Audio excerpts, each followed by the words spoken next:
The Memoirs of Hadrian by, oh my gosh, I could never pronounce his name, Marguerite Yourcenar. This is a book off the 1,000 Books to Read Before You Die list by James Mustick. I'd never, I think, heard of it before. So when I got this book, I was thinking kind of like, is this an actual Memoirs of Hadrian? Because if so, I thought that would be interesting. Like an autobiography by an actual Roman emperor. Like, oh, I didn't know any of the emperors wrote autobiographies or whatever. But this is actually a work of fiction. So yeah, and something I actually don't like is I could not actually find anything in the book saying that this is a work of fiction. It just like begins exactly like it's the Memoirs of Hadrian. There's nothing that says like, a novel by or a work of fiction by or anything. There's nothing to say it's actually fiction. And just from like a historical standpoint or whatever, I don't like that because what if you actually lure readers in thinking this is actually nonfiction, like this is the real Memoirs of Hadrian, and it's not, it's a work of fiction. So I would have just made that clearer in the book. I don't know, maybe to other people it'd be very clear, but it wasn't really clear to me. And anyway, so I like history a lot, so I would like just like a pure biography about Hadrian, I guess. Not as much, so much a biography because I don't really like biographies either, but just like a history book on Hadrian and Hadrian's period or whatever. That would be kind of interesting to me because, again, I like history.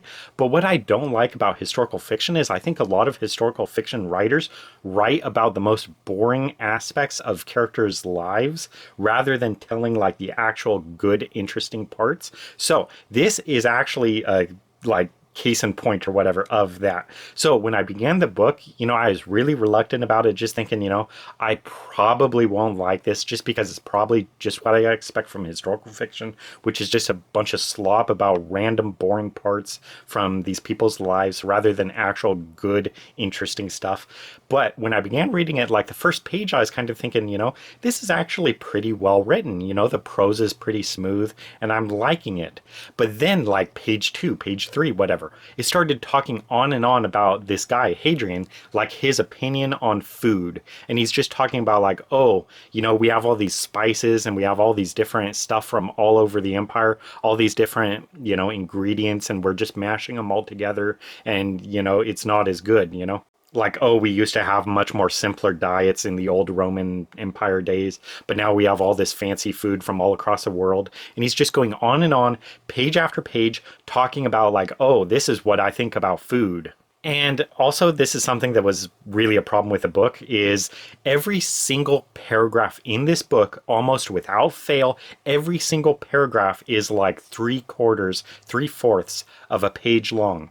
Every single paragraph. There's really almost no difference in the paragraph lengths. They're all about 3/4 of a page long, every single paragraph. And the writing just becomes really boring. Like I say, just really tedious, just the writer's style. So like I could see this writer has some talent, like in itself, like I could tell just by their use of words and whatever and use of description that, okay, this person has done a lot of research. They're a good writer, but instead of like actually employing their abilities in a useful way, they're just, oh, let me tell you this really long-winded story about this guy's thoughts on food for 6 pages, and like every single paragraph is almost a page long. And just the idea of it, because the whole book is supposed to be about like Hadrian writing a letter or something to someone. I didn't really see exactly who it's to, but I think it's supposed to be like to his cousin or something.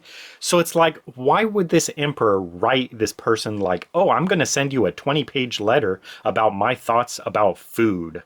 That is so freaking boring. Like, I just can't imagine the actual Hadrian writing like, oh, I'm going to send a 20-page letter about food. So I say 20-page letter, but actually I was only able to read a grand total of 8 pages of this book. So the first page was pretty decent. Like I said, I was like, this writer actually has some talent. This is pretty good use of research, like just to have all these details about all these things thrown into the book. Clearly a lot of research and a lot of ability with the author's vocabulary and all that. But again, it's just like from there, first page, oh, this looks like it's pretty good. The following 7 pages, oh, let me tell you in really long-winded paragraphs all about my thoughts about food. It's just boring. Like, I do not care. This guy sounds utterly dull. So yeah, that's just what I don't like about historical fiction. These writers start with what should be a good premise, like, okay, the Emperor Hadrian, I'm going to write a novel about him. That should be real easy to do. But what does she do? Oh, I'm going to do 7 pages about the Emperor's thoughts about food. And it wasn't even over by the time I quit reading. So like 7 pages, almost page-long paragraphs going on and on about his thoughts about food. Boring, boring, boring. So I can't even in good faith give this book 2 stars. So yeah, I just had to give it 1 star and just hard pass. This is everything I dislike about historical fiction. Boring. I could write a much better book about Hadrian than this, and I wouldn't really even have to try. The writer has some talent. Their, use of research is impeccable or whatever, but why do all that research just write 7 pages about the emperor's thoughts about food? I do not care. Like, that is going to be what you're going to open this novel with. Anyway, so yeah, just a hard pass from me. Really did not like this book. So, hard pass, 1 star rating.